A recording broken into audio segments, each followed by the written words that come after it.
Chapter 34. Now Dinah, the daughter Leah had borne to Jacob, went out to visit the women of the land. When Shechem son of Hamor the Hivite, the ruler of that area, saw her, he took her and violated her.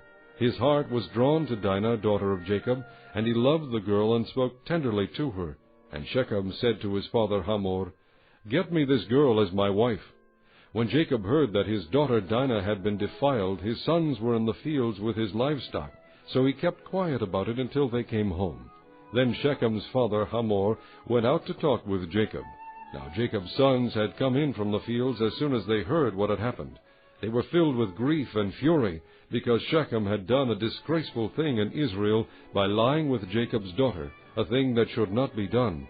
But Hamor said to them, "My son Shechem has his heart set on your daughter.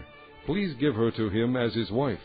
Intermarry with us, give us your daughters, and take our daughters for yourselves. You can settle among us. The land is open to you. Live in it, trade in it, and acquire property in it." Then Shechem said to Dinah's father and brothers, "Let me find favor in your eyes, and I will give you whatever you ask. Make the price for the bride and the gift I am to bring as great as you like, and I'll pay whatever you ask me. Only give me the girl as my wife." Because their sister Dinah had been defiled, Jacob's sons replied deceitfully as they spoke to Shechem and his father Hamor. They said to them, "We can't do such a thing. We can't give our sister to a man who is not circumcised. That would be a disgrace to us. We will give our consent to you on one condition only, that you become like us by circumcising all your males. Then we will give you our daughters and take your daughters for ourselves. We'll settle among you and become one people with you.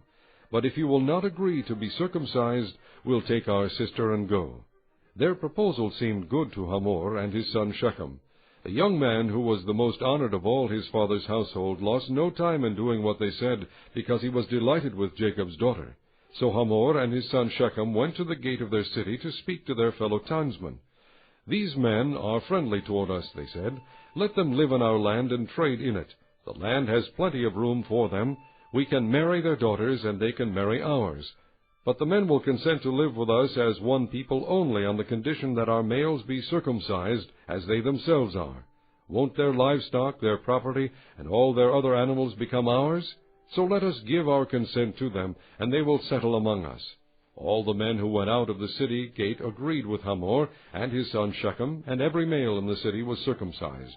3 days later, while all of them were still in pain, 2 of Jacob's sons, Simeon and Levi, Dinah's brothers, took their swords and attacked the unsuspecting city, killing every male. They put Hamor and his son Shechem to the sword, and took Dinah from Shechem's house and left. The sons of Jacob came upon the dead bodies and looted the city where their sister had been defiled. They seized their flocks and herds and donkeys, and everything else of theirs in the city and out in the fields. They carried off all their wealth and all their women and children, taking as plunder everything in the houses. Then Jacob said to Simeon and Levi, "You have brought trouble on me by making me a stench to the Canaanites and Perizzites, the people living in this land. We are few in number, and if they join forces against me and attack me, I and my household will be destroyed." But they replied, "Should he have treated our sister like a prostitute?